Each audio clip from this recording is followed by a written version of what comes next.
That There Dog O' Mine by Henry Lawson. Macquarie the shearer had met with an accident.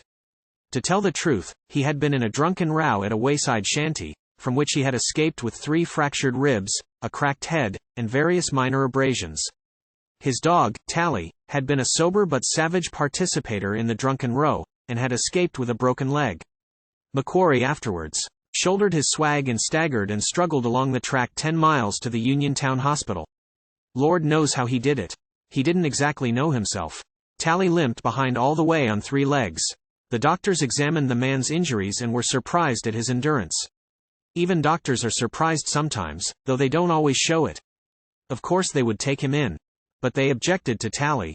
Dogs were not allowed on the premises. "You will have to turn that dog out," they said to the shearer, as he sat on the edge of a bed. Macquarie said nothing. "We cannot allow dogs about the place, my man," said the doctor in a louder tone, thinking the man was deaf. "Tie him up in the yard then. He must go out. Dogs are not permitted on the grounds." Macquarie rose slowly to his feet, shut his agony behind his set teeth, painfully buttoned his shirt over his hairy chest, took up his waistcoat, and staggered to the comber where the swag lay. "What are you going to do?" they asked. "You ain't going to let my dog stop?"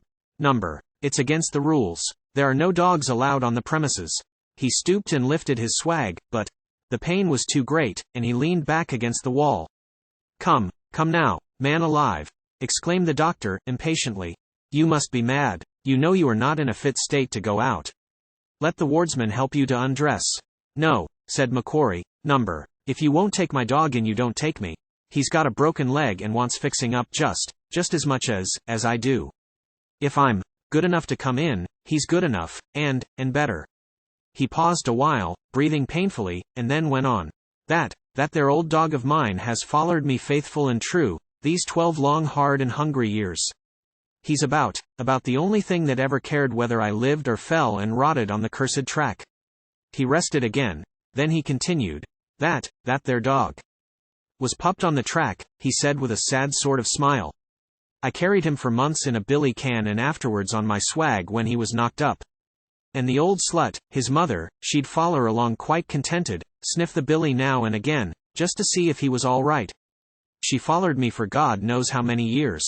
She follered me till she was blind, and for a year after. She follered me till she could crawl along through the dust no longer, and then I killed her, because I couldn't leave her behind alive." He rested again. "And this here old dog," he continued, touching Tally's upturned nose with his knotted fingers, "this here old dog has follered me for 10 years.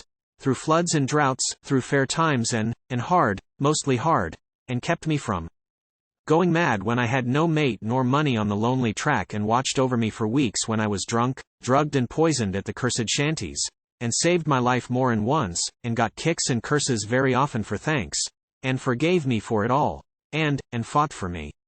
He was the only living thing that stood up for me against that crawling push of curs when they set onter me at the shanty back yonder, and he left his mark on some of 'em too, and so did I." He took another spell. Then he drew in his breath, shut his teeth hard, shouldered his swag, stepped into the doorway, and faced round again. The dog limped out of the comber and looked up anxiously. "That there dog," said Macquarie to the hospital staff in general, "is a better dog than I'm a man, or you too, it seems, and a better Christian. He's been a better mate to me than I ever was to any man, or any man to me. He's watched over me, kept me from getting robbed many a time, fought for me, saved my life and took drunken kicks and curses for thanks, and forgave me. He's been a true, straight, honest, and faithful mate to me, and I ain't going to desert him now. I ain't going to kick him out in the road with a broken leg. Oh, my God. My back." He groaned and lurched forward, but they caught him, slipped off the swag, and laid him on a bed. Half an hour later the shearer was comfortably fixed up. "Where's my dog?" he asked, when he came to himself. "Oh, the dog's all right," said the nurse, rather impatiently. "Don't bother. The doctor's setting his leg out in the yard."